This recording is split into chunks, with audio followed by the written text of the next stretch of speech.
Voici le portrait du fondateur de la Révolution, Khomeini. D'où vient ce safran? De la région de Bakchar.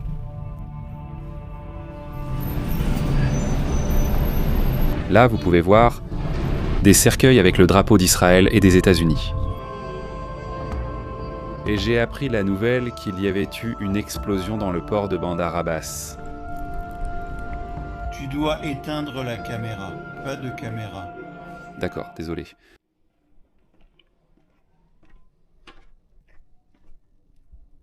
Bonjour depuis l'Iran, deuxième jour dans le pays, précisément dans la ville antique de Persépolis, que j'ai juste derrière moi.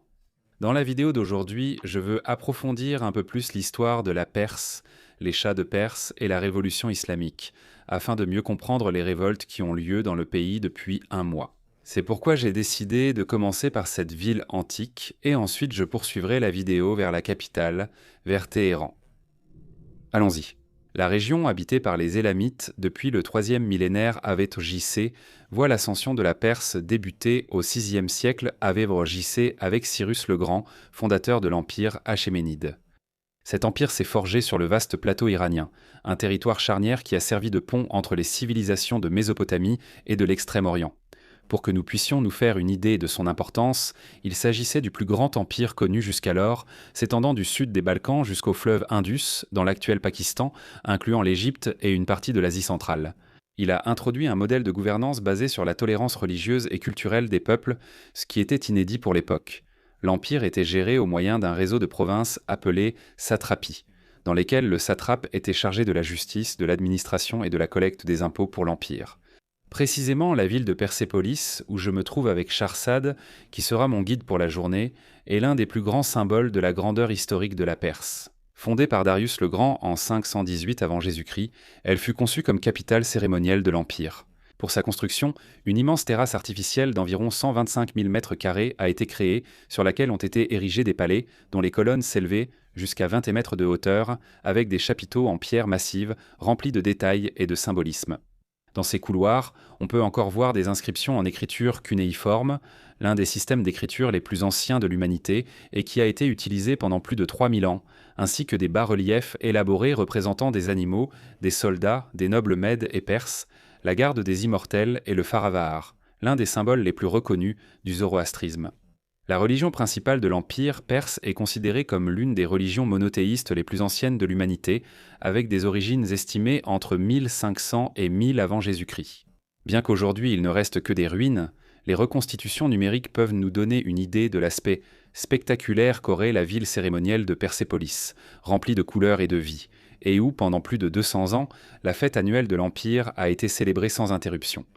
En 330 avant Jésus-Christ, les troupes commandées par le Macédonien Alexandre le Grand ont pris la ville, pillé ses grands trésors et par la suite y ont mis le feu, mettant ainsi fin à une grande période de splendeur dans l'histoire perse. On m'a dit que je suis le 2e touriste international de l'année. Quelqu'un m'a devancé. Mais, eh bien, nous avons commencé la visite. Par la porte internationale, la porte des nations, pour être plus précis, sur laquelle on voit 2 énormes taureaux et vous pouvez aussi voir des inscriptions cunéiformes réalisées par Darius le Grand. Les taureaux symbolisaient l'entrée dans l'abondance et de l'autre côté, quand on sortait, c'était l'armée qui sortait. Et il y a aussi le visage du roi, une sorte de cheval ailé, mais avec les traits du roi pour que, lorsque l'armée partait au combat, la dernière chose qu'elle voit soit le roi.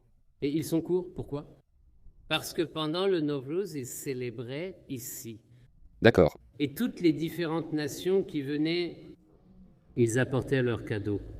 Pour le roi et la fête, et la plupart des cadeaux étaient des animaux.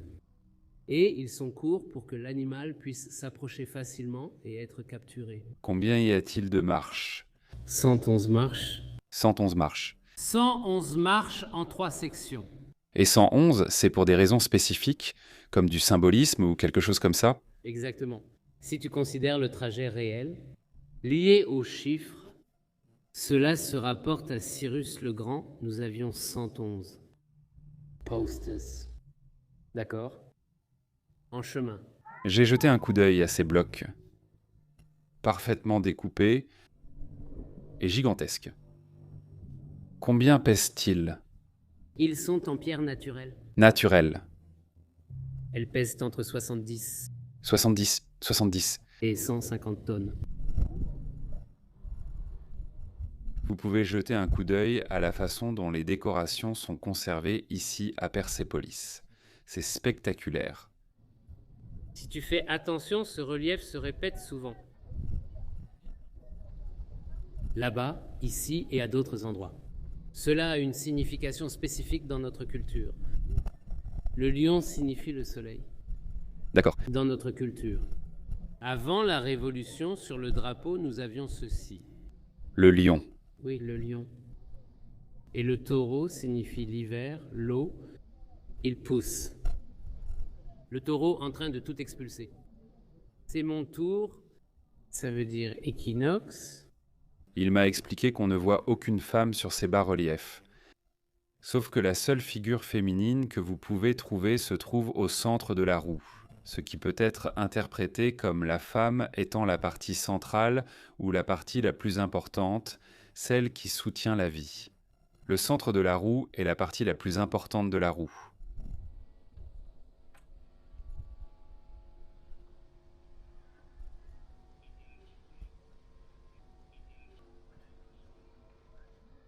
Et nous avons 23 signatures à Persépolis.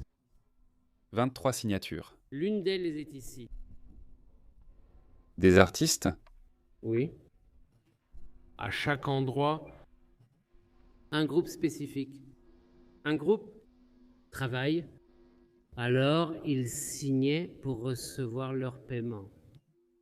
Ils sont allés au trésor. Nous avions des tablettes d'argile qu'ils signaient et recevaient leur salaire. Nous n'avions pas d'esclavage ici. Sans esclavage, oui. Non, toutes les personnes qui travaillaient avaient un salaire.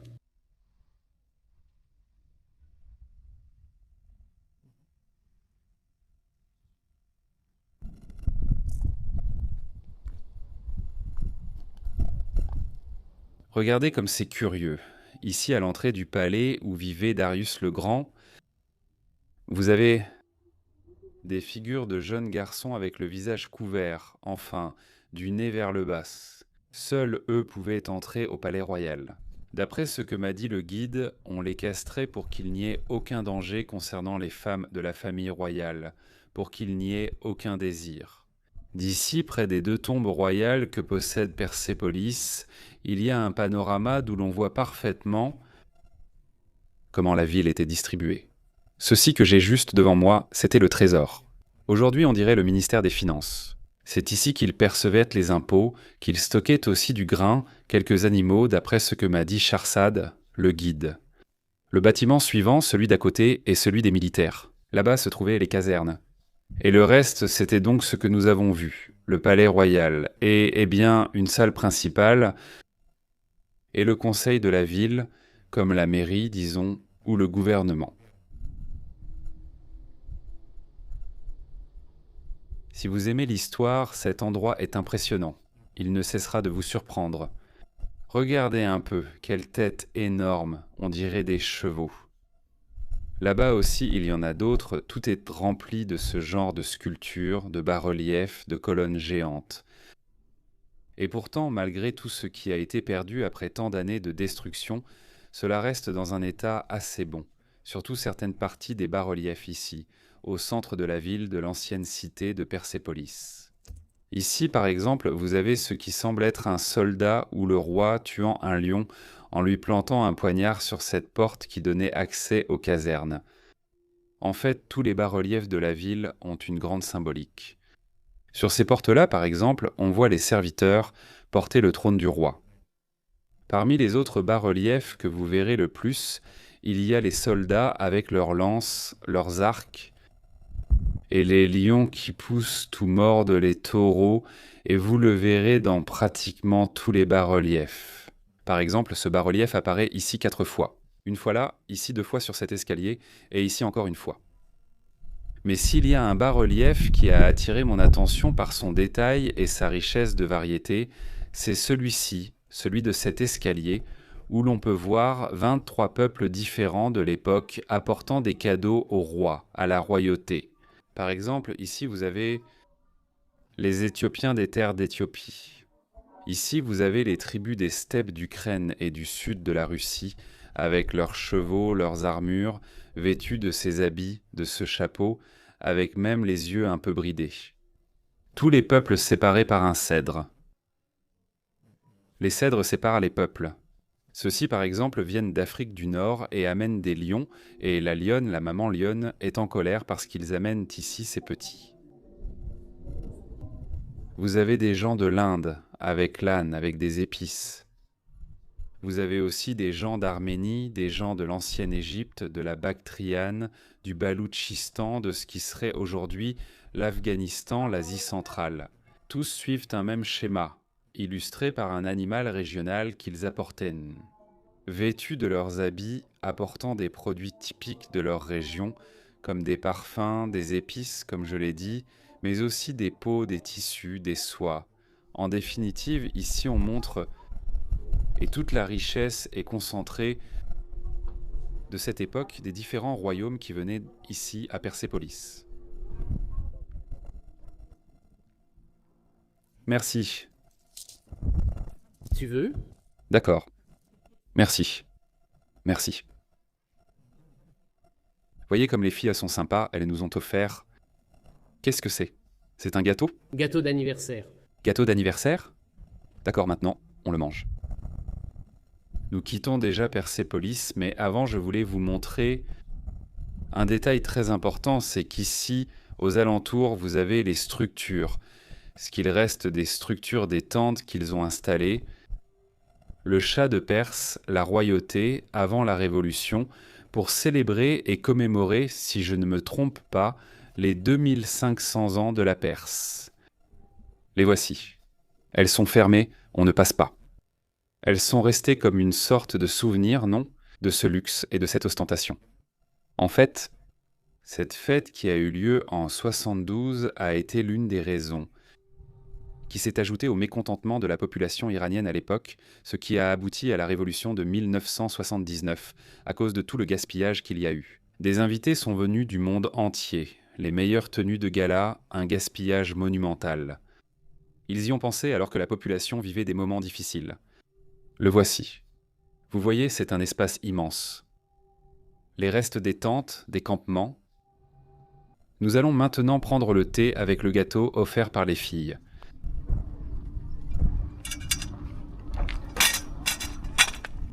C'est du sucre, non? Non, c'est du gingembre. Du gingembre? Oui. C'est une sorte de gingembre sucré. D'accord. Mais c'est presque sucré, mais pas tant que ça. Et ils le prennent avec le thé? Oui? Oui. Ah, d'accord. Santé, à votre santé. Nous avons mangé tout le gâteau, comme vous pouvez le voir. Lequel je prends? Celui-ci? Peu importe, c'est pareil. D'accord. On va essayer le gingembre dont vous me parlez. C'est du gingembre, hein? C'est comme une sorte de petit nougat. Gingembre sucré. Oui. C'est comme du gingembre. C'est comme un nougat au gingembre. Très bon. Et sain, n'est-ce pas? Oui. Bien sûr.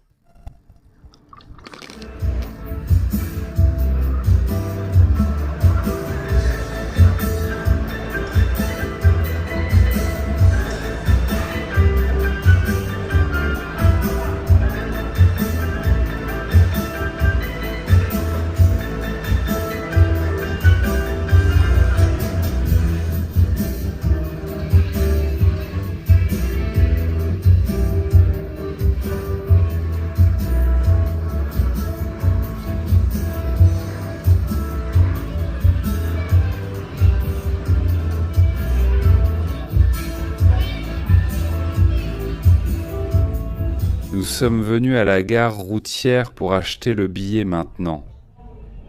Pour Téhéran. Un billet de nuit dans un bus de nuit. Que le service s'appelle VIP. Il vient de la même ville que moi. D'accord.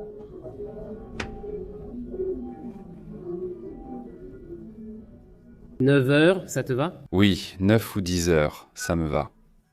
Qu'est-ce que c'est? C'est une caméra. Anglais.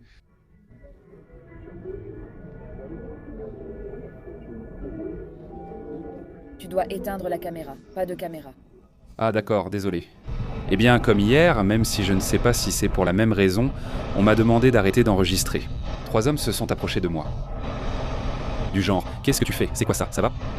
Arrête de filmer, ici c'est interdit. Mieux vaut pas. À cause des manifestations. On dirait qu'ils surveillent de plus près ce genre de choses maintenant. Nous venons d'arriver au bazar. Comme vous pouvez le voir, c'est plus animé qu'hier, qui était un jour férié. Vendredi équivaut à notre dimanche. Regardez comment ils ont ici le tabac pour la chicha, pour la narguilé. Comment ils te vendent le charbon. Et ici, eh bien, toutes les pipes. Et maintenant, eh bien, on va faire un petit tour au bazar.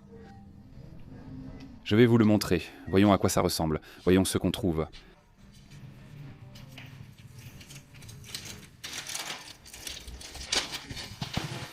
Cette partie du bazar est plus récente que celle là-bas. D'accord, c'est la nouvelle partie. Oui. Quand a-t-elle été construite? Elle a été construite il y a 180 ans. D'accord, Cette partie ici, d'accord?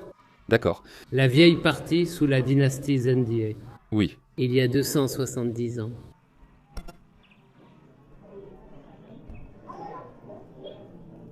Et c'est la partie que Charsad me raconte. Cette partie a déjà 270 ans. Comme vous pouvez le voir, les gens... Oh, regardez ça. Regardez ça. Regardez ces fraises qu'ils vendent ici et ces grenades. Ici, on vend déjà du thé, des épices. Qu'est-ce que c'est? C'est une fleur, non? C'est une fleur de montagne. Pour le thé. On peut dire... Gol Gavzaban en réalité. En fait. Il peut très bien faire... C'est sain pour nos nerfs. D'accord, c'est comme un thé, non? Oui, comme du thé. Le soir. La plupart des gens, La nuit. chaque semaine, ils le préparent et ils boivent et dorment. On peut voir plein de petits stands avec des tissus, mais aussi avec des bijoux, des bonbons, je ne sais pas, des pâtes. Un peu de tout.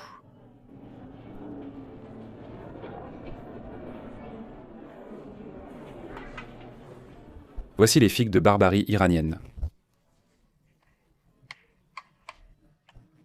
Et ça, qu'est-ce que c'est? C'est amer. Amer. Nous l'utilisons pour donner du goût au ragoût. S'ils veulent faire un ragoût, c'est dans ces cas-là qu'ils l'utilisent. D'accord. Et la nourriture devient amère. Le ragoût devient aigre. Tu veux goûter? D'accord, un peu.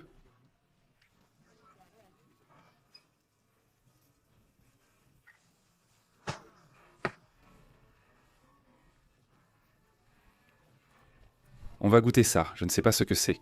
Je crois que c'est pour rendre la soupe amère.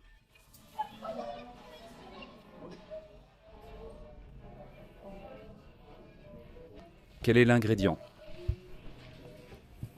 On l'obtient à partir du beurre. Du beurre. Oui. Voici le portrait du fondateur de la révolution, Khomeini. Mais pour être honnête avec vous, on ne voit pas, du moins ici à Chiraz, autant de portraits. Dans les bâtiments officiels, oui, j'en ai vu, mais dans les rues, pas tellement. Ah, caravansérail des éléphants. C'est curieux ce caravansérail, car il y en a plusieurs. Un caravansérail est l'endroit où les caravanes de commerçants s'arrêtaient. Non. Celui-ci était destiné aux éléphants. C'est pour ça qu'il est plus grand que les autres que nous avons vus, qui accueillaient généralement des chevaux ou des chameaux, mais celui-ci avait son petit pont, son petit jardin. Tout cela est des vestiges de la route de la soie.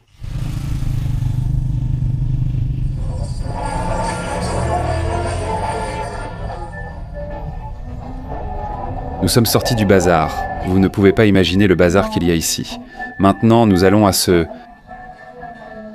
lieu d'enterrement de personnes saintes, de martyrs. Merci. Est-ce que c'est gratuit?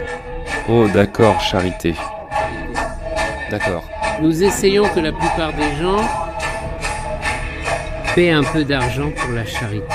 Oui, Et ils le donnent gratuitement. d'accord. C'est de la charité pour les gens.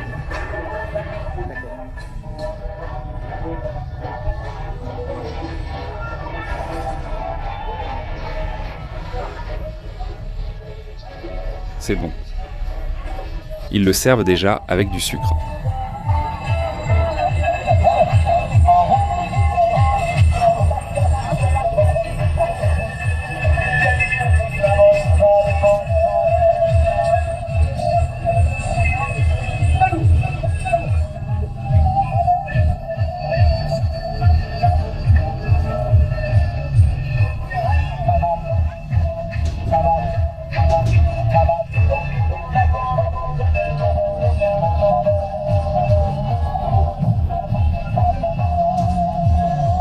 Ici, par exemple, vous pouvez voir parmi les martyrs les plus récents, comme le général Soleimani. Des généraux ou des personnalités importantes qui sont tombés au combat ou lors d'actions de guerre. Au général Soleimani. Ils l'ont éliminé, si je ne me trompe pas, avec un missile de drone, il y a 2 ou 3 ans.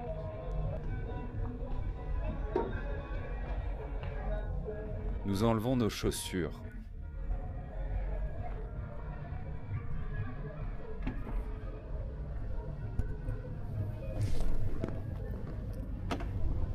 Waouh! Spectaculaire, regardez. C'est plein de miroirs qui reflètent toute cette lumière et lui donnent un aspect brillant que, franchement, je n'ai jamais vu ailleurs lors de mes voyages. Seulement ici en Iran. Je crois qu'il y en a aussi en Irak. Ces lieux et leurs décorations brillantes sont typiques du schisme, n'est-ce pas? En Irak, il y a aussi ces lieux. Je ne connais pas, mais peut-être les gens d'Iran sont arrivés là-bas et ont fait ces décorations. Mais ça, c'est seulement en Iran? En Iran. En Iran, nous avons les meilleurs cadeaux. Ici, c'est... Voici le petit-fils de notre 7e imam. D'accord. Immaculé, innocent. Il est mort avec des gens innocents. Des gens innocents ici. Il est enterré ici. Les gens viennent lui prier. Ils reçoivent quelques versets du Coran. Oui, d'accord.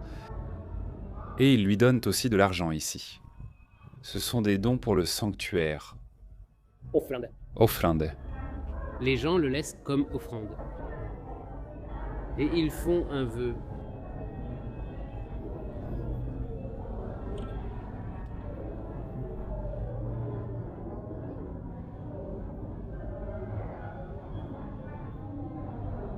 Ici, vous voyez les femmes appuyées. Cette partie déjà, à travers les planches, est réservée uniquement aux femmes.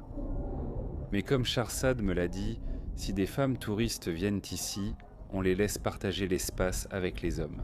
Elles peuvent aussi rejoindre les femmes si elles veulent. Si tu regardes la plupart des gens d'ici qui viennent te rendre hommage, ils ne tournent pas le dos. Ah d'accord, désolé. Je comprends, excuse-moi. La plupart des gens, surtout quand tu es en face d'eux, ne leur tournent pas le dos. Il m'a dit de faire attention que les gens ne tournent pas le dos à ça, on ne peut pas ignorer si on vient ici. Il y a environ 150 ans en Iran, ils ont importé des miroirs de tous les pays européens, surtout d'Italie, D'accord. et la plupart se cassaient en chemin. Alors les Iraniens, ils ont appris à tirer parti du miroir brisé. Alors ils ont créé des formes géométriques et ils les ont collées sur le mur. Et si tu regardes le mur, tu peux voir différentes personnes. Et ça veut dire que les gens ont différentes parties. Différentes?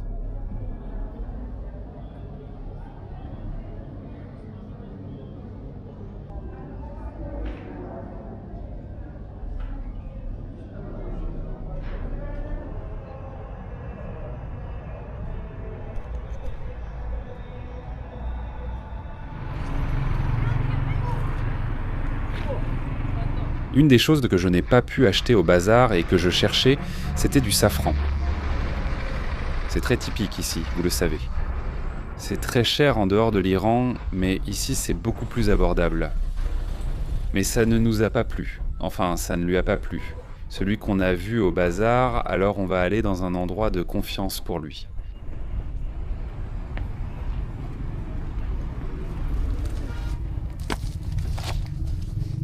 Salam. J'en ai d'1 gramme. Oui. 2,3 grammes. 4,6 grammes. 4,6 grammes. Je peux le voir, s'il vous plaît. D'où vient ce safran? De la région de Bakshar. Bakshar. C'est le meilleur endroit. Combien coûte le gramme? 4 millions. D'accord.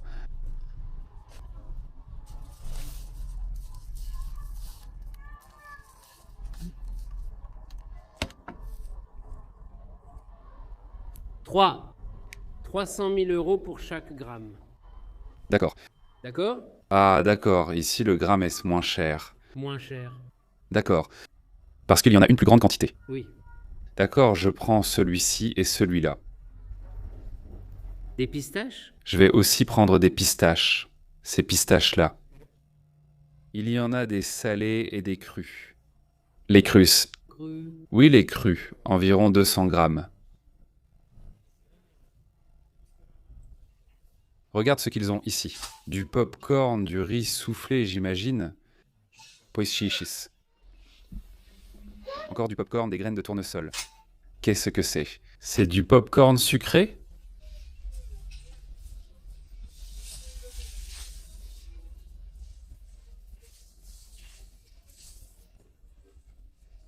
Ah, voyons voir. Voyons voir. Avec du fromage et de la tomate. Oui, avec fromage et tomate. Elles sont bonnes. Et celle-ci, je vais goûter celle-ci. Celles-ci sont des chips salés classiques. Je prends celle-ci, fromage et tomate. Tu es là? Oui. Combien? Non? Combien veux-tu? Ah, 50 grammes. Non, pas beaucoup. Beaucoup. Ah, d'accord, un peu.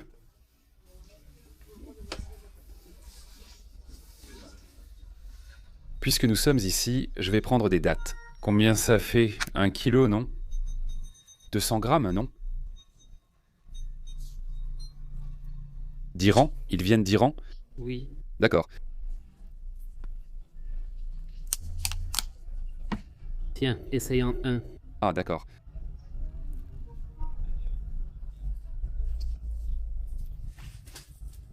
Allô? D'accord.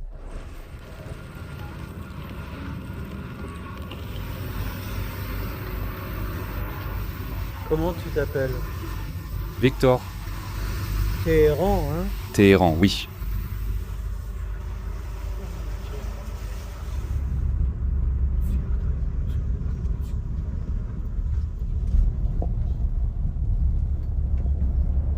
Nous venons de faire un arrêt avec le bus qui m'emmène à Téhéran. 3 heures se sont écoulées depuis notre départ de Shiraz, sur un total de 12 heures que dure le trajet. J'arriverai vers 9 heures du matin, approximativement.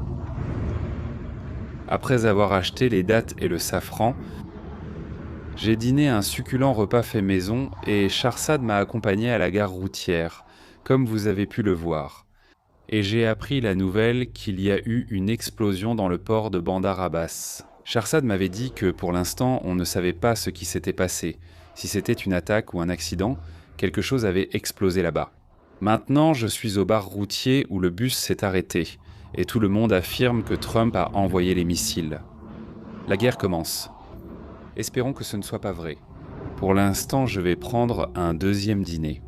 Un poulet avec de l'airan, ce que j'ai commandé tant bien que mal, et je continue la route vers Téhéran.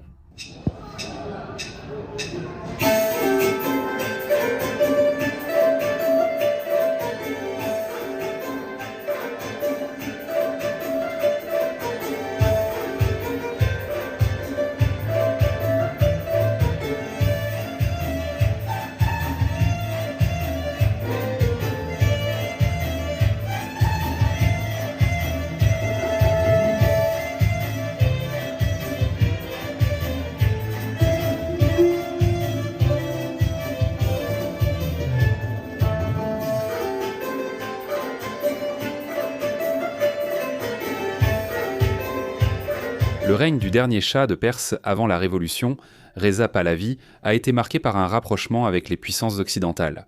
Depuis l'abdication de son père en 1941, Reza Shah, qui était monté au pouvoir après un coup d'État contre le roi précédent en 1921, l'Iran a été un pilier stratégique de l'Occident. Le pays a connu une modernisation accélérée, connue sous le nom de Révolution blanche, adoptée en 1963, dans le but de transformer le pays en une puissance industrielle et laïque. L'un des principaux objectifs était de réduire l'influence du système traditionnel perse sur la société iranienne. Cependant, cela n'a pas pris dans certains secteurs de la population. De plus, la croissance économique cohabitait avec l'inégalité sociale, et l'écart entre les classes augmentait alors que le Shah perdait le soutien des secteurs traditionnels. Des événements comme la fête du 2500e anniversaire de la Perse déjà mentionné, ou le soi-disant Vendredi noir, en septembre 1978 où l'armée a utilisé des balles réelles contre les manifestants, ont amplifié le mécontentement croissant. Ce mécontentement a été exploité par la figure de l'ayatollah Khomeini, et depuis son exil en Irak puis en France, il a réussi à articuler une opposition composée de clercs chiites, de commerçants et de mouvements de gauche marxistes et communistes, entre autres. En janvier 1979, après des mois de manifestations massives et de grèves qui ont paralysé l'économie du pays, le Shah a quitté l'Iran et le retour de Khomeini en avion depuis la France a été préparé, accueilli à l'aéroport comme la figure qui ouvrirait la voie à la transition. Peu de temps après son arrivée, la République islamique d'Iran est née, un système théocratique inédit qui fusionnait l'autorité religieuse avec le système républicain, basé sur le concept de la tutelle du juriste islamique. Une théocratie où le dernier mot revient au clergé chiite. Si pendant le règne du Shah, l'Iran agissait comme le gendarme du Golfe, maintenant la stabilité pour le flux du pétrole et une alliance avec Israël avec l'arrivée des ayatollahs, tout cela a complètement changé. Téhéran a rompu ses relations avec Israël, le qualifiant d'État illégitime. Il a choisi la doctrine de confrontation directe avec l'hégémonie américaine dans la région. Pendant plus de 40 ans, les relations entre l'Iran, Israël et les États-Unis ont été tendues et difficiles, souvent qualifiées de guerre de l'ombre. Le soutien iranien à des groupes comme le Hezbollah au Liban ou les opérations de sabotage contre le programme nucléaire iranien, les bombardements ciblés et les cyberattaques menées par Israël ne sont que quelques exemples de ce long et complexe conflit. Le point de rupture totale remonte à novembre 1979 avec la crise des otages à l'ambassade des États-Unis. Après la décision de Jimmy Carter d'accorder l'asile au Shah pour qu'il reçoive un traitement contre le cancer, un groupe de révolutionnaires et d'étudiants iraniens a pris d'assaut l'ambassade et capturé 66 citoyens américains, dont 52 sont restés en captivité pendant 444 jours. L'événement a non seulement bouleversé les relations diplomatiques, mais aussi marqué la mémoire collective américaine et renforcé l'isolement international de la jeune République islamique. En ce moment, je me trouve à l'ambassade, dans l'ancienne ambassade des États-Unis à Téhéran, en Iran. Actuellement, ils n'ont pas d'ambassade. Il me semble que les services consulaires sont assurés par l'ambassade suisse, pour les citoyens nord-américains, les Américains. Et jeter un coup d'œil au système de sécurité qu'ils avaient ici, dans cette ambassade des États-Unis. C'était une salle pour les communications secrètes. Il y avait une cloison, je ne sais pas si c'est du métacrylate, pour insonoriser et ensuite plein d'appareils pour éviter que les communications qui avaient lieu ici ne soient divulguées. Et il me semble que c'est une photo prise juste après que les étudiants aient pris d'assaut l'ambassade en 1979. Voici les couloirs. Ils sont presque conservés comme avant, mais désormais décorés de nombreux tableaux. Eh bien, voici le drapeau de l'ambassade et plein de tableaux de propagande anti-américaine.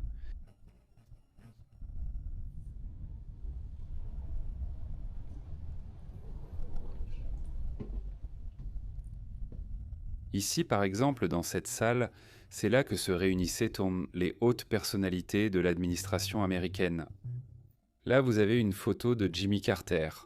C'était le président lorsque les étudiants ont pris d'assaut cette ambassade. Ceci a été la goutte d'eau qui a fait déborder le vase dans des relations déjà très détériorées. Ici, en Iran, on considérait que le Shah de Perse était l'un des bras exécutifs des États-Unis dans la région et qu'il servait les intérêts des États-Unis dans la région. Ici, il y a une porte blindée. Ceci est l'entrée de la salle de sécurité. Ici, toutes les communications étaient effectuées, les documents secrets étaient encryptés. Vous pouvez voir qu'elle les est remplie de matériel de cryptage. De plus, ici, d'après ce que je lis, ils avaient aussi du matériel et de l'équipement pour fabriquer de faux documents pour les espions qui se trouvaient en Iran. Par exemple, ces broyeuses à papier. Ici, on voit les moments qui ont suivi l'entrée des étudiants dans l'ambassade, comment le personnel de l'ambassade avait détruit une grande partie des documents. Regardez quel coffre-fort ils avaient pour les documents secrets. Avant, quand il y avait à peine de documents électroniques, c'était la façon de les protéger, de les chiffrer et de faire en sorte qu'ils ne voient pas la lumière du jour et que seules les personnes concernées et à qui ils étaient destinés puissent les voir. Et jetez un coup d'œil à cette salle qu'ils ont ici, une construction qui s'élève du sol, qui ressemble à une boîte en métal, j'imagine de type cage de Faraday. C'est un coffre-fort. Pour ainsi dire géant. Waouh! On remarque vraiment le son ici. Il n'y a aucun écho. Pratiquement insonorisé. C'était une autre salle utilisée principalement pour chiffrer des documents et maintenir des communications secrètes. Ici, vous voyez le matériel qui était utilisé à l'époque, dans les années 70, à la fin des années 70. Par ici, j'imagine qu'on envoyait des documents, non ? On dirait une sorte de coffre-fort à l'intérieur du coffre-fort. Ces machines ici servaient à transformer la documentation écrite sur papier en format numérique. Aujourd'hui, cela paraît très simple, mais à l'époque, c'était clairement une technologie avancée. Dans cette grande salle, connue sous le nom de salle de la CIA, vous aviez aussi des communications radio, qui sont ces machines que vous voyez ici, qui servaient à recevoir des communications radio. Ceci était le hall d'entrée et ici, par exemple, vous voyez aussi ces câbles. Le garçon m'a dit qu'ils étaient à connecter à une antenne qui se trouvait sur le toit, qui était couverte, et c'est de là que les communications étaient émises. Je suis entré par ici et là, si vous continuez, eh bien tout cela est rempli d'équipements de l'époque. Je voulais dire que si vous continuez ici, il y a un autre coffre, une autre boîte de sécurité. On m'a expliqué que celle-ci ici est celle du chiffrement, et l'autre que j'ai vue tout à l'heure était celle du décodage. Alors, avec toutes ces machines qui sont différentes de celles que nous avons vues tout à l'heure, ils chiffraient les messages. Machine, téléscripteur. Donc ici, vous avez même les instructions en anglais. Et ensuite, l'officier responsable de cette salle, parce que n'importe qui ne pouvait pas entrer ici. Envoyait à la salle de décodage les documents. Ils ne pouvaient pas se voir, d'où ce système à 2 portes, à 2 ouvertures. Voici la salle où nous étions plus tôt, celle du décodage. Après leur cryptage, les documents étaient transférés dans cette salle pour y être préparés. Regardez ces machines, quelle prouesse! Le nombre de documents traités par ces machines. Des documents secrets. Regarde, et dans cette salle, que je ne vous ai pas dit, il y avait la caméra. Bon, ici, c'est la télévision de sécurité, là où se trouvaient les caméras de surveillance pour voir qui entrait. La caméra était là, voici la porte vers la salle où nous sommes, et la caméra de surveillance. Et un détail important, vous voyez ici le portrait de l'imam Khomeini. Ce portrait a été placé par les étudiants les jours suivant l'assaut comme revendication de la prise du lieu. Aussi, par exemple, ici, vous avez les graffitis originaux qui disent « Ceci est un cachot de l'espionnage qui devrait être vaincu ou renversé. L'impérialisme n'a pas sa place en Iran. Longue vie à Khomeini. » Voyez qui est dans cette salle. À Fidel Castro, au Che Guevara, à Simon Bolivar, à Hugo Chavez. Et là, à Mao Zedong, à Gandhi, Ahmed Sukarno et Sakamoto Ryoma, parmi d'autres. Vous avez aussi Nelson Mandela ici.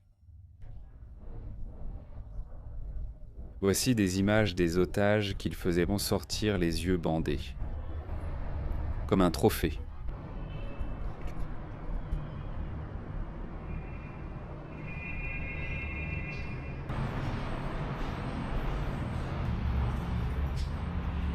Voici le bâtiment, vous voyez, énorme. Bon, 2 étages, mais assez long, une ambassade digne de ce nom. Et le guide m'a raconté qu'il y a eu une tentative de sauvetage des otages par les États-Unis, par l'armée américaine. Et les hélicoptères se sont écrasés dans le désert. Et voici quelques-uns des débris. Ils les exposent comme trophée après l'opération militaire ratée en 1980.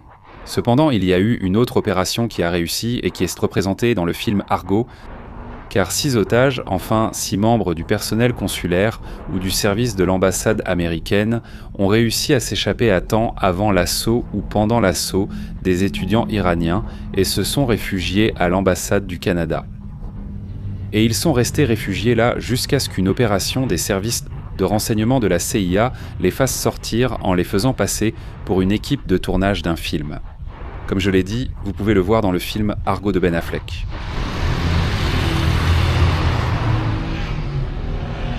Je suis déjà en train de rentrer à l'hôtel. Et en marchant dans les rues de Téhéran, vous trouverez pas mal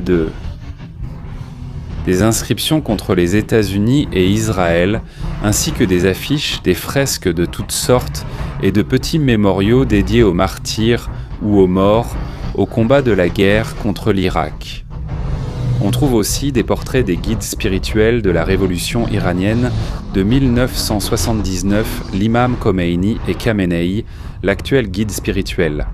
C'est un reflet, une fois de plus, de la détérioration de ces relations, et alors que je me trouve ici en ce moment à Téhéran, des tambours de guerre résonnent également. Il y a à peine 6 ou 7 mois a eu lieu ce que l'on appelle la guerre des 12 jours. Voyez comme c'est curieux, ce que je viens de découvrir.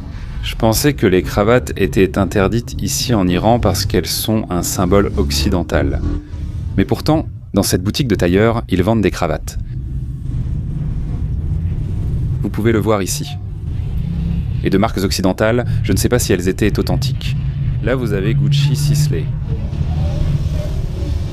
J'ai aussi vu Massimo Dutti. J'imagine qu'ils se détendent avec ce genre de mesures, tout comme avec le voile chez les femmes. Voilà, pour que vous voyez, il y en a de toutes les couleurs et de toutes les formes.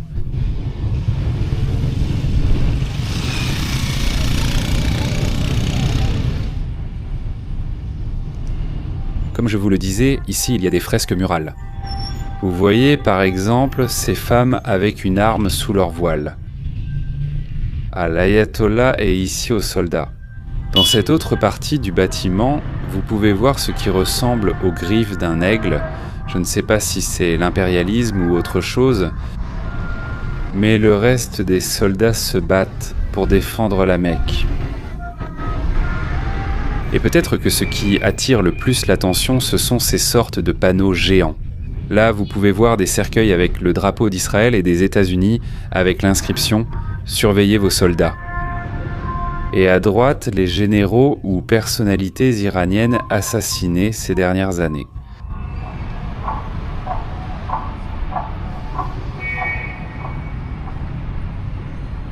Et ici, à côté de la mosquée, où l'on entend le tic-tac d'une horloge, il semble vous avez une affiche où l'on peut lire « Compte à rebours pour la destruction de l'État d'Israël ». Le régime sioniste disparaîtra dans les 25 prochaines années. Ce genre d'affiche se trouve aussi assez souvent à Téhéran et fait référence aux paroles d'un imam, si je ne me trompe pas, qui a prophétisé la fin d'Israël. Vous pouvez voir le point avec le drapeau de la Palestine détruisant l'étoile de David. En persan, l'inscription affiche le compte à rebours, bien que je ne puisse pas le lire précisément.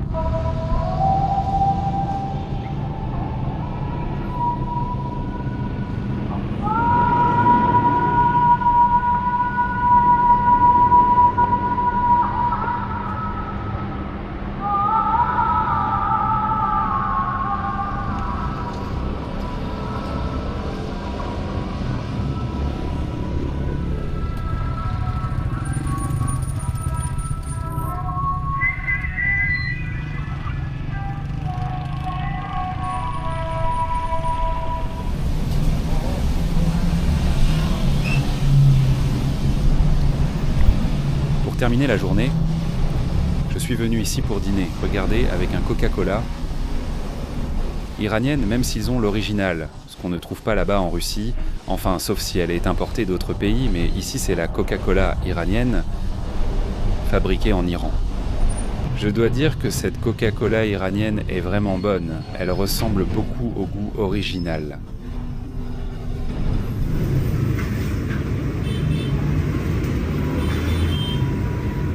Voilà ce que j'ai commandé, un sandwich au poulet, bien copieux. Donc voilà, comme toujours, à votre santé. On se voit demain.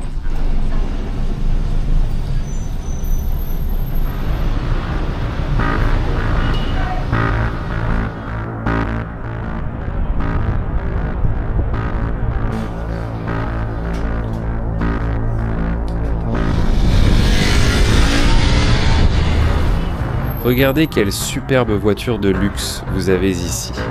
Et une chose qu'on voit partout, ce sont ces sortes de boîtes aux lettres. Tu viens d'où? D'Espagne. D'Espagne, Madrid, Madrid, Real Madrid.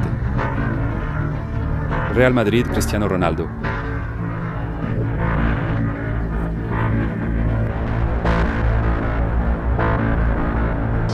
C'est vrai, ce n'est pas normal en Iran. Oui. Oui. D'accord.